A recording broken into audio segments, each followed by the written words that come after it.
புழுங்கலரிசி ஊற வச்சுட்டு அதால கொழக்கட்டை முன்னெல்லாம் ஊர்லாம் அப்படிதான் உண்டாக்குவா.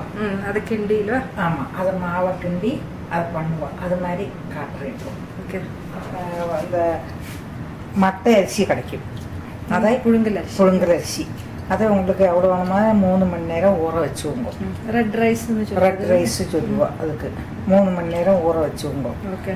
ஊற வச்சுட்டு மிக்சியில் போட்டு 1-2 அரைக்கணும். இது எத்தனை கிளாஸ் எடுத்திருக்கேன்? இது வந்து பெரிய கிளாஸுக்கு ஒரு 1.25 கிளாஸ் எடுத்துருக்கேன். ஓகே, சரி.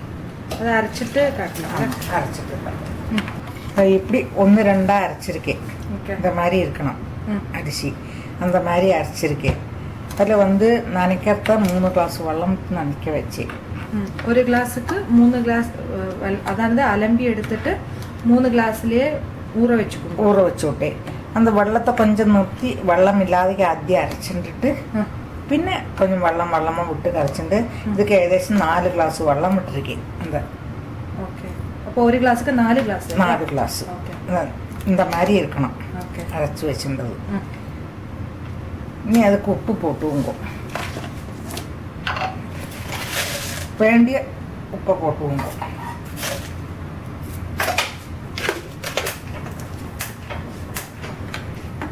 பெருங்காய வெள்ளம் இருக்குது, அதை விட்டுக்கறேன். அல்லாத்தவா பொரிச்சு கொடுத்த பெருங்காயத்தை பொடியை போட்டுண்டா போயிடும். பெருங்காய வெள்ளம் விட்டுக்கறேன். கட்டி பெருங்காயத்தை ஊற வச்சு வெள்ளமாக்குது. എന്നിട്ട് எல்லாமே கலக்க இந்த மாதிரி இருக்கும் கஞ்சி ஆகணும். இதை பொரிச்சு கொட்டி மாவை கிண்டணும். அப்படிதான் முன்னெல்லாம் ஊரில் பண்ணுவோம். அது மாதிரி புழுங்கரிசி கொழுக்கட்டை வாசனையே வேற மாதிரி இருக்கும். இதுக்குதா தேங்காய் எண்ணெய் தான் வேணும். தேங்காய் எண்ணெய் விடுறேன்.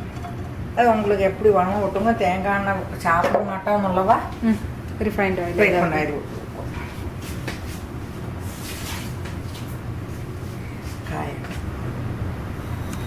இப்போ கடுகு எண்ணெய் காஞ்சி கொடுத்து கடுகு போடுறேன்.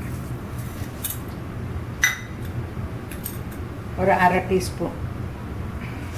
இது தொட்டுக்கிறதுக்கு என்னெல்லாம் நல்லா இருக்கும்? இதுக்கு தொட்டுக்கிறதுக்கு சட்னி, சாம்பார், ரசம், வெத்த குழம்பு எல்லாமே நல்லா, ஊறுகாய் எல்லாம் நல்லா இருக்கும். வெடிக்கட்டுங்களா?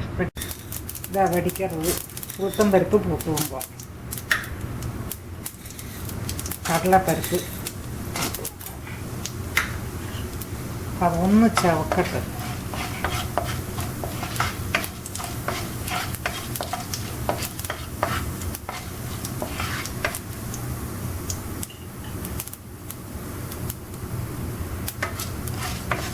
பொன்னிறமாக வளரணும். அப்போ தான் வறந்தா தான் டேஸ்ட். இப்போ வறந்தாச்சு. இப்போ இஞ்சி, மிளகாய், கருவேப்பிலை போட்டுருக்கேன். மிளகா வைக்கணும் போட்டுருக்கேன். இப்போ ஆயாச்சு. இப்போ இந்த கரைச்சி வச்சிருக்கேன் இந்த வெள்ளத்தை அப்படி வச்சோம்.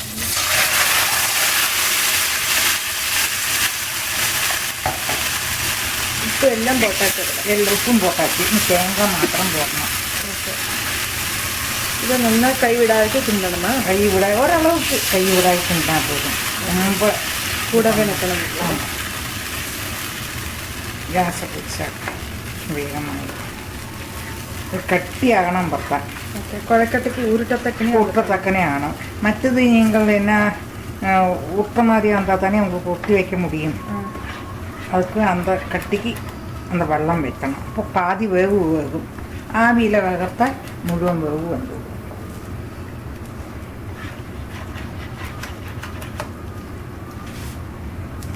உப்பு போட்டாச்சு. கொஞ்சம் ஸ்லிம்மில் வச்சு இப்படி வேக வச்சுட்டா உங்களுக்கு இந்த மாதிரி உருண்டு வந்து விடும்.